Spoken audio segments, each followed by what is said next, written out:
वाले वीडियो में देखा था, the Swiss family synopsis of Swiss family Robinson.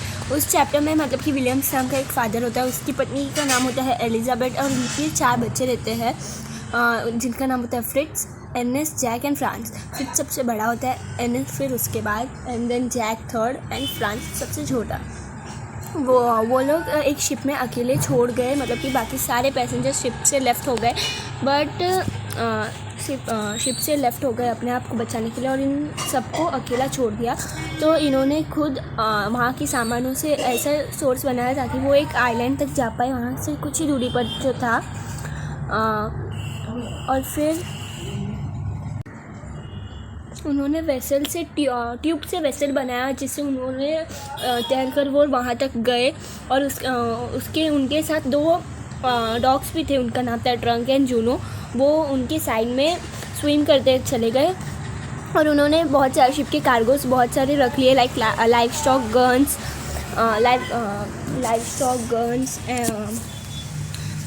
Guns and powder, carpentry tool, books and disable pinnacle, और बहुत सारे जो बच गए थे उस शिप में वो सब उन्होंने रख लिया ताकि उन्हें कभी काम आ जाए। फिर वो लोग कुछ 1-2 दिन तक वो लोग उस आइलैंड पे पहुंच गए थे। तो उन्होंने क्या किया, बहुत सारे घास उन्होंने उनके टेंट के फ्लोर पर बिछा लिया ताकि वो बेड गद्दा बनाकर सो सके। और फिर जैसे ही वो बहुत सारे पेड़ों के पास गए, उनमें से एक पेड़ बहुत ही बड़ा हो गया था और वो ग्राउंड्स यानी लौकी की टाइप लग रहा था, उसकी डालियाँ, उसके ट्रंक्स लौकी के टाइप लग रहे थे। तो जो फादर थे उन्होंने उससे स्पून्स एंड ये ऑल बनाया। फिर एलिजाबेथ ने बोला कि जो हमारा टेंट ओल्ड कैंप है वो बहुत ही पुराना और ड्राई हो गया है, तो हमें ट्री में एक हाउस बनाना चाहिए जिससे हम जैकल्स यानी फॉक्स जैसे एनिमल से सेफ़ रहे। फिर उन्होंने उनका सेकंड हाउस बनाया, ट्री हाउस। देन वहाँ पर एलिजाबेथ ने बोला कि जो वो एग्रीकल्चर कर रही थी वो बहुत ही अच्छा हेल्दी प्लांट्स देने लगा और पहले corn, melons, pumpkin and cucumber ये सब पहले से ही वहाँ पर ग्रो कर रहे थे। अब आगे देखेंगे हम। The next day only father and Fritz travel to the woods, मतलब कि फादर और अगले ही दिन फादर और फ्रिट्स जो सबसे बड़ा था, उन्होंने वुड्स के तलाश में वो ट्रैवल करने लगे और उन्होंने बहुत सारे एक्जॉटिक प्लांट्स को पाया जैसे कि waxy fruits from which candles could be made, मतलब कि वैक्स था, एक फ्रूट था उसमें बहुत सारे वैक्स थे जिससे उन्होंने कैंडल बनाया। जो फ्रिट्स था उसने एक ट्री को पाया जिसमें रबर सैप था जिससे उन्होंने बूट्स बनाया। Think ahead of next winter, father decided to create a place safe from the elements, a strong storage spot to protect themselves and their belongings। तो जैसे ही विंटर आ रहा था तो जो फादर थे मतलब कि विलियम्स थे, उन्होंने सोचा कि अभी हमें एक सेफ़ प्लेस बनाना चाहिए जहाँ सेफ़ मतलब कि जो भी विंटर्स में क्रिएचर आते हैं एलिफेंट एंड ऑल उनसे बचे रहने के लिए, और एक स्ट्रॉन्ग स्टोरेज स्पेस मतलब कि एक बहुत ही स्ट्रॉन्ग घर बनाना है इस बार, मतलब कि कोई भी तोड़ ना सके, और मतलब कि वो उस घर में वो और उनकी फैमिली सेफली रह पाए।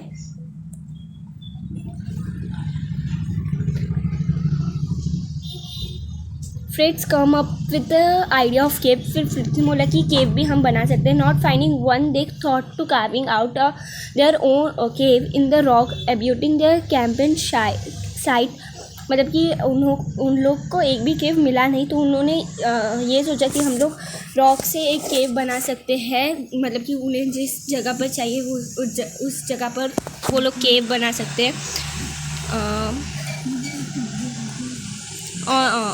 On the smooth face of the rock, father marked the dimension for an opening, and they picked away at the hard surface with their axes, chisel, hammer and sloves. मतलब कि जो father थे उन्होंने smooth surface को mark किया, मतलब कि door and window shape के मार्क किए उन्होंने, और फिर हार्ड सरफेस को उन्होंने चिसल मतलब कि जो उसका जो वो एक टूल है जो वुड और स्टोन्स को शेपिंग और कटिंग करने के लिए यूज़ होता है, और उसका जो एंड होता है वो बहुत शार्प होता है।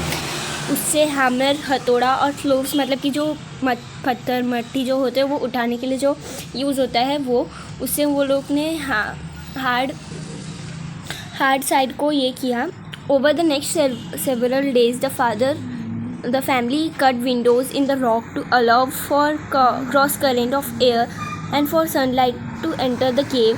फिर मानवे फैमिलियों ने क्या किया, विंडो को कट किया, विंडो बनाने के लिए उन्होंने कार्व किया वैसा, और फिर मान में उससे जो एयर है वो आ जा सके और सनलाइट भी उस केव के अंदर एंटर कर पाए। When they had finished they had 4 rooms complete with a fire place. They now had a new winter home. जब उनका जो ये केव वाला घर फिनिश हुआ तो उनके पास टोटल 4 रूम्स थे, और साथ ही साथ फायर प्लेस मतलब कि जो ओपन प्लेस होता है, लाइक चिमनी होता है, चिमनी के सपोर्ट में हम लोग जब फायर ये करते हैं वो वैसे वो भी था उनके पास, और उनका न्यू विंटर होम रेडी हो गया। Because of low light the cave house they had build felt oppressive. To remedy his father and Jack rigged up a new light. They found a bamboo pole that would reach from the floor to the ceiling. Then after securing it, Jack climbed to the top of the pole and hung a large oil lamp that they had rescued from the ship. तो मतलब कि उस केव के अंदर ज़्यादा light नहीं जा पाती थी, उस वजह से वो बहुत ही डिस्ट्रेसिंग लग रहा था। ऑपरेसिव में यानी डिस्ट्रेसिंग। तो इसका सोल्यूशन निकालने के लिए, रेमेडी यानी सोल्यूशन, उपाय निकालने के लिए फादर और जैक ने एक बहुत ही मतलब कि बहुत ही यूज़फुल ऑर्डर में और प्रॉपर ऑर्डर में एक न्यू लाइट का ये किया। उन्होंने बाम्बू ढूंढा, पहले तो बाम्बू वो जो फ्लोर से सीलिंग ऊपर तक पहुंच सके, और फिर उसे लगाकर एकदम टाइटली फिर जैक उस पर चढ़ गया। जैक मतलब कि जो तीसरा बेटा था वो चढ़ गया उसके ऊपर to the top of the pole and hung a large oil lamp that they had rescued from the ship. फिर तो मतलब कि उन्होंने क्या किया, वो जैक तो उसने वो पोल पर ये क्लाइंब किया, एंड देन उसने एक लैंप लगाया, जिसमें बड़ा सा लैंप लगाया था जिसमें ऑयल था, जो उन्होंने शिप से बचा के रखा था, मतलब कि शिप से लाया था उन्होंने। One day they found that one of the families hurt had been completely destroyed and the cultivated fields around it had been trampled and ruined. There were huge footmarks everywhere. Father saw massive damage to trees as well as many huge footprints which he identified as the belonging to an elephant herd. तो एक दिन क्या हुआ, मतलब कि जो family member का मतलब कि एक फैमिली मेम्बर का हर्ट जो पूरी तरह से डिस्ट्रॉय हो गया था, और उनके जो कल्टिवेटेड फील्ड्स थे, मतलब कि जो खेती की लैंड थी वो भी किसी ने कुचल दी थी और पूरा बिगाड़ दिया था, स्पॉइल कर दिया था। और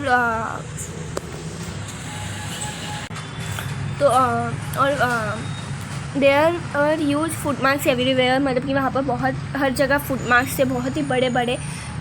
father saw massive damage to trees as well as many huge footprints which he identified as the belonging to the elephant herd. तो मतलब कि फादर ने जब देखा कि बहुत ही बड़ा नुकसान हुआ है सारे पेड़ों और ज़मीनों को, तो और वहाँ पर बहुत ही बड़े बड़े फुटप्रिंट्स थे, तो फादर ने सोचा, मतलब कि फादर ने उसे आइडेंटिफाई किया कि ये एलिफेंट की फुटप्रिंट्स हो गए। The next morning, the family began to design a new defense to discover all wild animals from entering their cultivated lands. They also finalized their ideas about the new residence. Rather than building a house on slits which the elephant could knock down easily, they would use 4 strong trees growing in a square near one another as the foundation. The tree were of equal size, approximately 12 feet apart. Thus they built another safe home. तो next morning जो family member थे उन्होंने decide किया कि वो एक नया और सुरक्षित घर बनाएंगे। ऑल भी wild animals like elephant and all वो उनके कल्टिवेटेड लैंड या फील्ड्स में जा ना पाए, एंटर ना कर पाए, वैसे वो घर बनाएंगे। उन्होंने आउटलाइन भी, वो जो न्यू रेसिडेंट्स है उनका न्यू घर है, जो उनका आउटलाइन भी उन्होंने डिसाइड कर लिया, फाइनलाइज कर लिया उनका आउटलाइन। और उन्होंने मतलब कि हाउस जो मतलब कि ज़मीन पे हाउस बनाने की जगह उन्होंने बहुत ही बड़े बड़े मतलब कि जो अगर वो ज़मीन पे हाउस बनाते तो एलिफेंट उसे बहुत ही आसानी से कुचल सकते थे, मार सकते थे, मतलब कि वो घर को पूरा बिगाड़ सकते थे। तो उन्होंने बहुत ही स्ट्रॉन्ग और बड़े ट्री का फोर स्ट्रॉन्ग ट्रीज़ जो बहुत ही मतलब कि बढ़ रहे थे, उसका यूज़ किया हैज़ अ फाउंडेशन। और वो चारों पेड़ थे वो इक्वल साइज़ के ही थे, और उनका साइज़ होगा अप्रॉक्सीमेटली 12 फीट, ज़मीन से 12 फीट वो होगा ऊंचा। और तो ऐसे ही उन्होंने एक सेफ होम ये बना लिया। 10 years passed and the young boys were now young men and their parents were very proud. They called the island New Switzerland. Many adventures occurred over the year. अब 10 साल बीत गए थे, वो इसी आइलैंड पे थे, और जो वो यंग बॉयज़ थे, मतलब कि जो छोटे छोटे बच्चे थे, वो अभी यंग मैन में बदल गए, मतलब कि बहुत ही बड़े हो गए, और उनके जो पेरेंट्स थे उन पर गर्व करने लगे थे। और जो उन्होंने वो आइलैंड को एक नाम भी दिया न्यू स्विट्ज़रलैंड